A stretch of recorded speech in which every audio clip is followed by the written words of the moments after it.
दोस्तों सुप्रभात में अब वक्त हो गया है आज के समाचार पत्रों की सुर्खियां जानने का। तो आइए चलते हैं न्यूज डेस्क पर।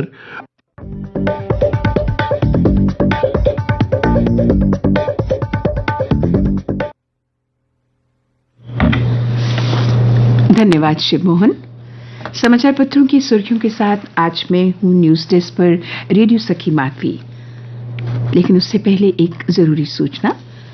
श्रोताओं, आज हमारी दूसरी सभा दिन में 11 बजे आरंभ होगी, जबकि माननीय प्रधानमंत्री श्री नरेंद्र मोदी की गरिमामय उपस्थिति में सतर्कता जागृति सप्ताह समारोह का उद्घाटन किया जाएगा, जो कि आज नई दिल्ली के विज्ञान भवन में यह समारोह होगा और इसका सीधा प्रसारण हम आपके लिए आकाशवाणी दिल्ली से अपनी दूसरी सभा में 11 बजे से रिले करेंगे। और अब चलते हैं समाचारों की ओर। उपराज्यपाल श्री मनोज सिन्हा कल अखनूर के सीमावर्ती गांव गढ़खाल में बैक टू विलेज कार्यक्रम में उपस्थित थे।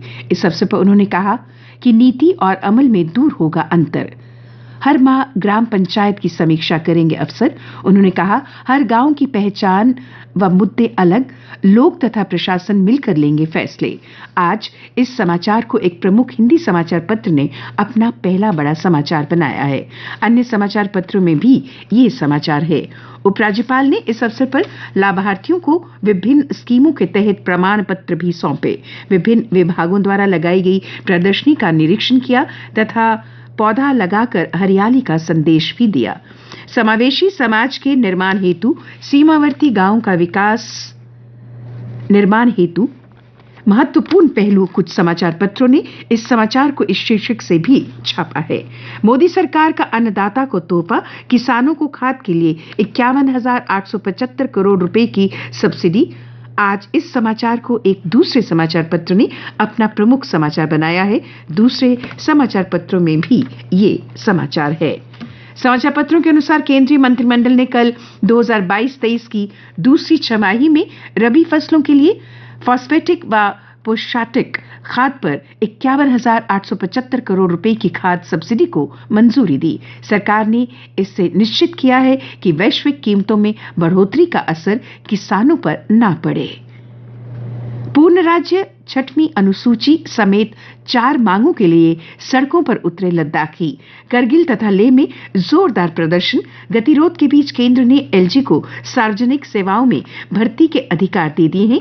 आज ही समाचार एक प्रमुख स्थानीय अंग्रेजी समाचार पत्र का प्रमुख समाचार है। अन्य समाचार पत्रों में भी है। लद्दाख में बंद के दौरान दुकानें, व्यावसायिक प्रतिष्ठान नहीं खुले। गृह मंत्रालय और लद्दाख प्रशासन के खिलाफ नारेबाजी कर रहे थे प्रदर्शनकारी। कश्मीर में स्कूल व पुल उड़ाने की धमकी। टीआरएफ ने षड्यंत्र को अंजाम देने के लिए लोन वुल्फ और ईगल स्क्वाड नाम के मॉड्यूल बनाए। आज ही समाचार एक प्रमुख हिंदी समाचार पत्र का पहला बड़ा समाचार है। समाचार पत्र के अनुसार कश्मीर में अब अलगाववादियों की नहीं चलती और आतंकियों का भय भी खत्म होने को है। कश्मीरियों द्वारा इनके एजेंडे को नकारे जाने से हताश आतंकी संगठन गीदड़ भभकी पर उतर आए हैं। लश्कर-ए तैयबा के हिट स्क्वाड टीआरएफ ने अब पुलिस अधिकारियों, राजनीतिक कार्यकर्ताओं व अल्पसंख्यकों की टारगेट किलिंग और स्कूलों, पुलों व सड़कों को धमाकों से उड़ाकर कश्मीर को अफगानिस्तान बनाने की धमकी दी है। इसके लिए उसने लोन वुल्फ और ईगल स्क्वाड नाम से मॉड्यूल बना रखे हैं। उत्तर प्रदेश के डीजी पुलिस दिलबाग सिंह का कहना है, ऐसी धमकियां आतंकी संगठन अक्सर देते रहते हैं। इनसे निपटने के लिए हम तैयार हैं।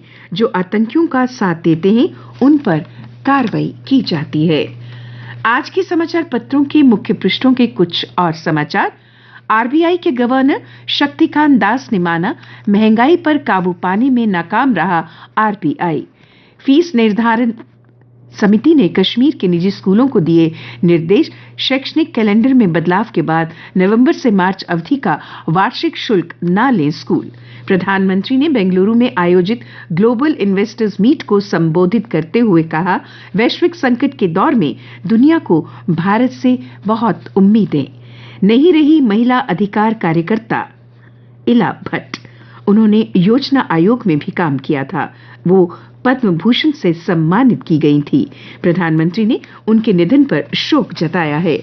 गुजरात में मोरबी के झूलता पुल मामले में 4 आरोपी भेजे गए पुलिस रिमांड पर। अब अमिताभ बच्चन को भी एक्स श्रेणी की सुरक्षा। कुछ अन्य समाचार। झिड़ी मेले में श्रद्धालु लेजर शो से देखेंगे बाबा जित्तो की कहानी।